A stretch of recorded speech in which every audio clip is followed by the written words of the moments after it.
रूपं रामेश्वरम् उमापति महेश्वरं नमामि शिव शङ्करम्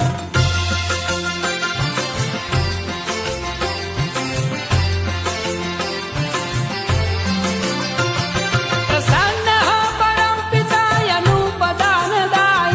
नमः शिवाय भक्तगुणगायितं नमः अलख निरञ्जनं श्याममङ्गलं करम् उमापति महेश्वरं नमामि शिव शङ्करम् उमापति महेश्वरं नमामि